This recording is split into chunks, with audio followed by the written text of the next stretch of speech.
Alright guys, so you got to hear what the bike sounded like on the cold start, and I rode it around for a little bit. You heard what it sounds like with the motor warmed up. Now we're just going to ride around and talk about how much I like this cam. And this is the first cam I've had in a Harley, so I really don't have anything else compared to, but over the stock setup on the bike, like going from just the stock 114 motor going to, you know, technically stage 2, I love it. I wish I did this sooner. I bought this bike new back in 2021. I have 14,690 miles on it right now, and yeah, I kind of wish I did the cam a lot sooner. The reason why it took me so long to do a video, and I didn't do a video of me picking it up from the dealership, is because they had some troubles with the tuning on it. And long story short, it took a little over a month for it to get sorted out. Me and my friend, we both bought the parts back in April. We dropped off the bikes beginning of May. They got them installed, they put them on the dyno, and they forgot to turn off the RDRS system, which is the, what is it, Rider Defense Reflex System, or Reflex Defense Rider System, one of the two. And anyway, so it tripped a bunch of lights, so the traction control was on, the ABS lights were coming on, and it took them a little while to get sorted out. So thankfully though, they took care of me. They gave me a good deal even before that happened, and I'm just glad it got sorted out. Now it got fixed. But as far as the usability of this cam, I love it. I'm thrilled with it. I'm thrilled with the torque. You saw the dyno sheet. I kind of expected my numbers to be a little bit better, maybe in the closer to the 130 range and closer to the 115 range as far as horsepower. But I mean, there's so many factors that play into tuning and numbers and all that. I mean, you know, I do live in the greater Memphis area. It is pretty hot right now. I do have not the best exhaust system. I do have, oh my gosh, this truck just pulled out in front of these cars. You know, I do have the Tab Performance 2 and the 1 and the 2 headers, which is, you know, pretty much an H-pipe. I know I would get a little bit better performance if I went with a 2 and a 1, but I'm just not a 2 and a 1 kind of guy.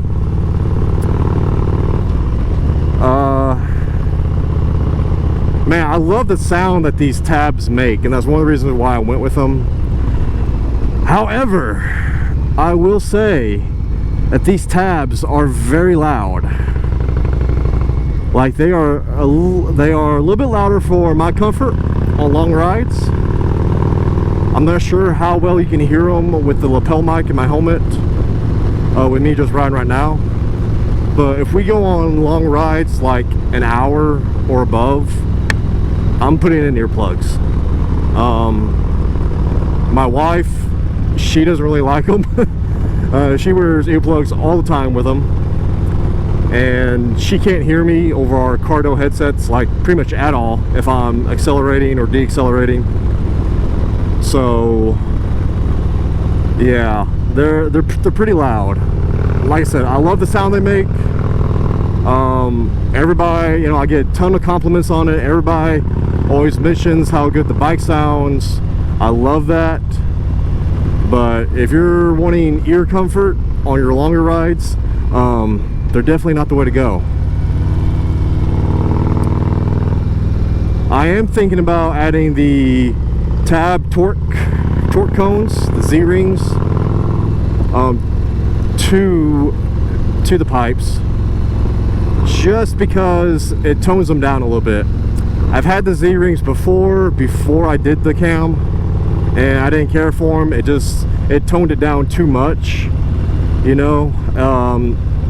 You're pretty much restricting the exhaust, and you're also restricting, you know, the backflow of air into it. So it kind of made more of a, you know, it's kind of hard to describe, but it kind of had that kind of puffing of air around from the Z-ring. But now that I've added the cams, I think I kind of want to add them back. So if Tab happens to watch this video, feel free to send me a pair of Z-rings for 4.5-inch slip-ons with the torque cones.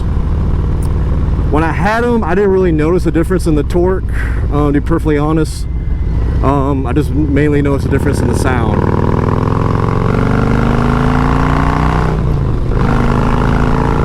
But this cam is super fun to drive. As you can see, I'm hitting some of these turns and stuff, taking them a little bit easy. I'm not super familiar with these turns, and I have seen deer before back here in these roads, so I will do a clip out on the interstate, see what it does. Now, a friend of mine, he has the exact same bike. He has a 21 Rogue Life Special with the 114. He went with a different setup. He has some T-bars. He's got 2-in-1 exhaust. He's making a little bit better numbers than I am. But what's odd is that his bike just feels totally different than mine. My bike, I'll say this, we did go with heavier springs in the clutch. But I noticed as soon as I rode my bike off the lot that it wanted to go. Like, it just wanted to catch and it wanted to take off. And even like right now, if I wasn't being as gentle on it as I was, like, it still just wants, it feels angry. It just wants to go.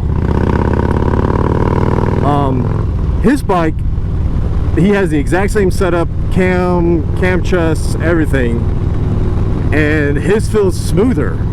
Like, it doesn't feel as angry, like as jumpy, like when you go to take off from stops and shifting. And he has the heavier spring kit in his clutch too. I think it's just a difference in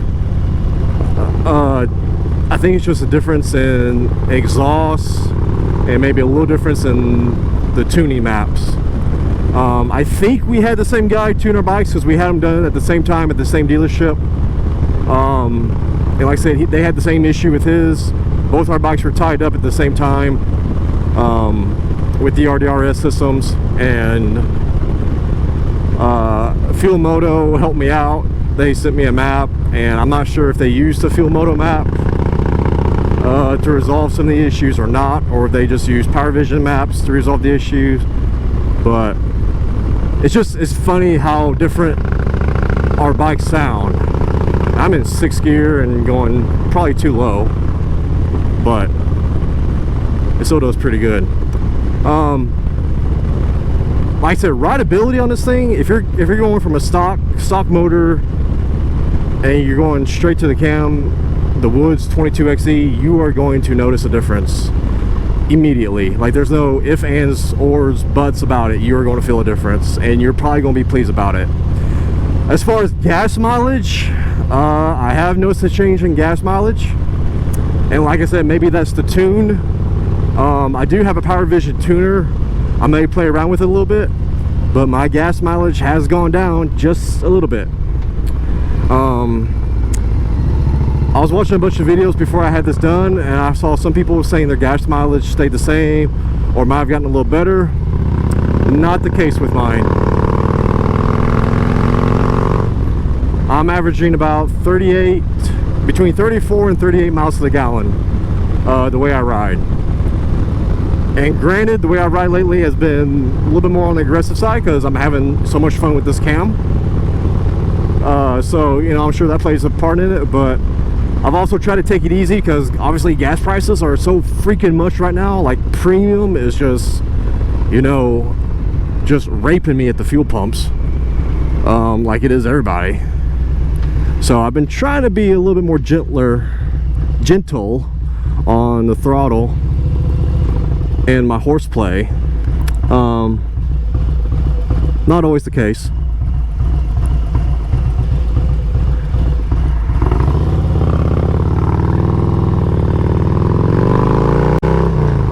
But you'll see once I get on the interstate, you don't have to downshift at all.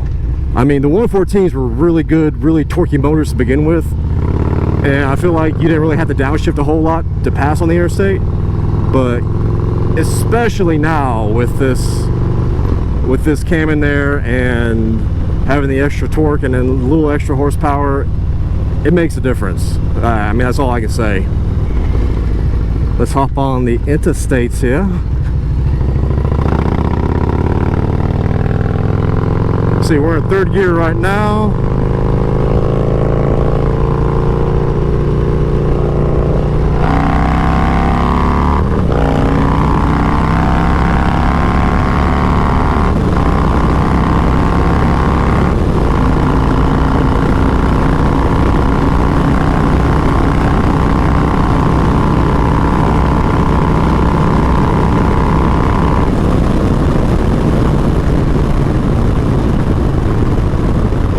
Guys, I mean,